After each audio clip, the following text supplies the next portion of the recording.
Assalamualaikum warahmatullahi wabarakatuh. Alhamdulillahirabbil alamin. Assalatu wassalamu ala asrofil anbiya'i wal mursalin Sayyidina Muhammadin wa ala alihi washabihi ajma'in.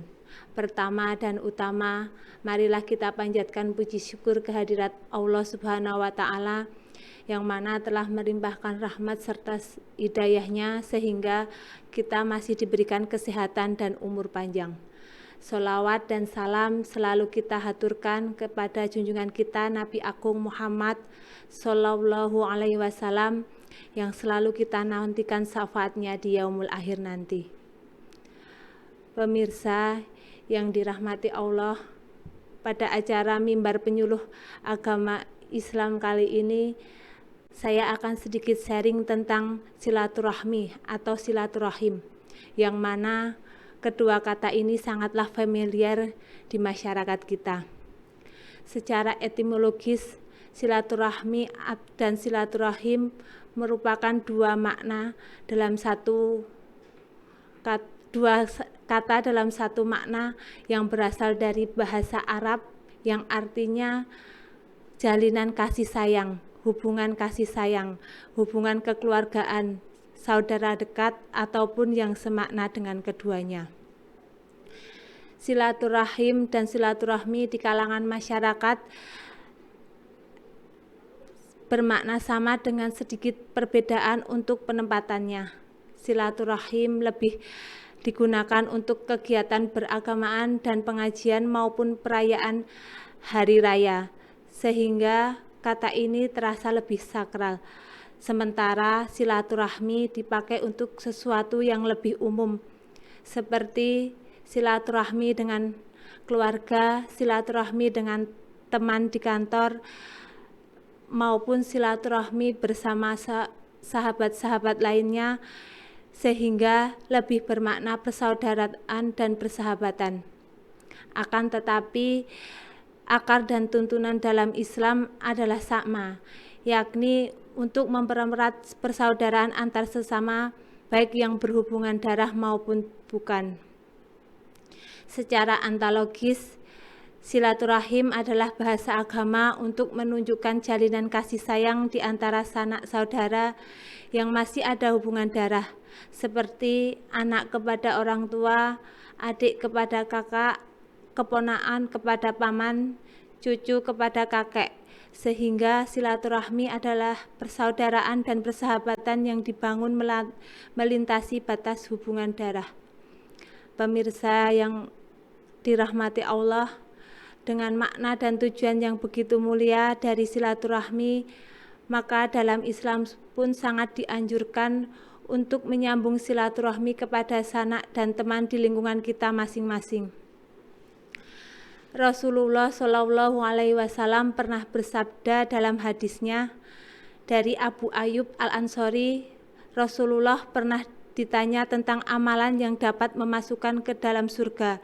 Lantas Rasul bersabda, ta'budullaha la tusriku bihi syai'an wa tuqimus sholata wa tu'tiz zakata wa tasirur rahim, yang artinya, sembahlah Allah, janganlah berbuat syirik kepadanya, dirikanlah sholat, tunaikanlah zakat, dan jalinlah tali silaturahmi dengan orang tua dan kerabat. Hadis riwayat Bukhari. Sangat penting kedudukannya silaturahmi dalam tatanan Islam, sehingga Rasulullah menempatkannya tidak berbeda jauh dengan tauhid dan rukun Islam yang wajib. Dalam kedudukannya di masyarakat umum, Rasulullah juga memberikan nilai dan pahala yang lebih untuk yang mampu menyambung silaturahmi, seperti yang beliau sampaikan melalui hadisnya yang diriwayatkan oleh Imam An-Nasai, yang artinya, sesungguhnya sedekah kepada orang miskin itu satu sedekah, dan sedekah kepada orang yang ada hubungan kekerabatan adalah pahala, yaitu sedekah dan silaturahmi.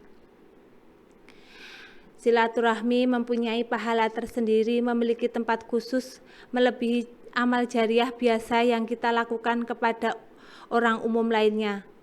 Dalam hadis lain juga terdapat anjuran tentang silaturahmi, yang artinya sesungguhnya Yang menyambung silaturahmi bukanlah seseorang yang membalas kebaikan seseorang dengan kebaikan semisal. Akan tetapi seseorang yang menyambung silaturahmi adalah orang yang berusaha kembali menyambung silaturahmi setelah sebelumnya diputuskan oleh pihak lain. Hadis riwayat Bukhari.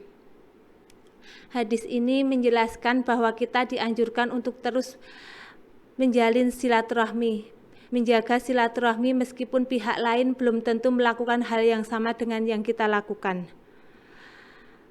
Pemirsa yang budiman, hadis-hadis tentang keutamaan menjalin silaturahmi begitu relevan dalam kehidupan kita sehari-hari yang bersosialisasi dengan keluarga dekat maupun teman di tempat kerja. Ketika kita melakukannya dengan ikhlas dan benar, insya Allah menghasilkan keharmonisan dan kehidupan kita yang menjadi lebih nyaman. Berikut beberapa keutamaan yang akan kita dapat ketika kita mampu menjalin silaturahmi dalam kehidupan kita. Yang pertama, melapangkan rezeki dan umur panjang. Dari Abu Hurairah, Rasulullah bersabda, yang artinya siapa yang suka dilapangkan rezekinya dan dipanjangkan umurnya, hendaklah dia menyambung silaturahmi. Hadis riwayat Bukhari dan Muslim. Kalau kita ingin panjang umur dan rezeki lancar, maka salah satu kuncinya adalah menjalin silaturahmi. Dalam hal rezeki, silaturahmi bisa memperbanyak teman, memperbanyak relasi, sehingga bisa dimaksimalkan untuk jual beli dan berdagang. Ketika sering bersilaturahmi, maka pikiran akan lebih tenang dan nyaman, sehingga badan akan lebih sehat dan memungkinkan untuk sehat lebih lama. Yang kedua, merekatkan ukhuwah. Salah satu bentuk silaturahmi adalah kunjungan dan pertemuan bersama dalam sebuah majelis. Dengan seringnya melakukan sosialisasi, baik di kantor maupun di lingkungan rumah, maka akan terwujud suatu keharmonisan yang nyata di dalam kehidupan kita, sehingga kita akan terasa lebih nyaman menjalani kehidupan dan mampu menekan perbedaan di antara tiap-tiap individu.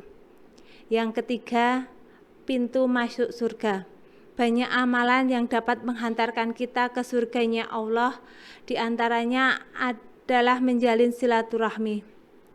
Rasulullah bersabda, yang artinya sebarkanlah salam kedamaian, berikanlah makan, bersilaturahimlah, dan sholatlah di waktu malam saat manusia tidur, niscaya kalian masuk surga dengan selamat. Hadis riwayat Ahmad Hakim. Silaturahmi tidak sebatas pada keluarga dan kerabat saja, namun juga kepada sesama muslim lainnya. Kecintaan kita terhadap saudara seiman harus benar-benar terjalin tanpa harus ada kepentingan duniawi. Dengan demikian, ridha dan cinta Allah yang Maha Pengasih dan Menyayang akan kita dapati. Yang keempat, dikabulkannya doa. Ada jaminan dari Rasulullah bahwa apabila setiap muslim berdoa dan di dalam doanya tidak terdapat perbuatan dosa dan pemutusan silaturahim, maka Allah akan mengabulkan doanya. Yang kelima, terhindar dari laknat Allah. Dalam Al-Quran surat Muhammad ayat 22 dijelaskan, maka apakah sekiranya kalian berkuasa akan membuat kerusakan di bumi dan memutuskan hubungan silaturahmi, maka itulah orang-orang yang dilaknat Allah, ditulikan telinganya dan dibutakan penglihatan mereka. Begitu pentingnya untuk tetap menjaga silaturahmi agar kita selamat di dunia dan dihindarkan dari laknat Allah, terutama di akhirat kelak. Dan masih banyak lagi keutamaan lainnya ketika kita menjalin silaturahmi kepada orang lain. Pemirsa mimbar penyuluh agama yang dirahmati Allah, demikian tadi sedikit motivasi tentang silaturahmi yang semoga bermanfaat terutama bagi saya pribadi dan umumnya pada pemirsa sekalian. Terima kasih atas perhatiannya. Mohon maaf jika banyak kesalahan, yang benar hanya dari Allah dan Rasul-Nya, dan yang salah karena kekurangan dan minimnya pengetahuan saya. Saya akhiri, wassalamualaikum warahmatullahi wabarakatuh.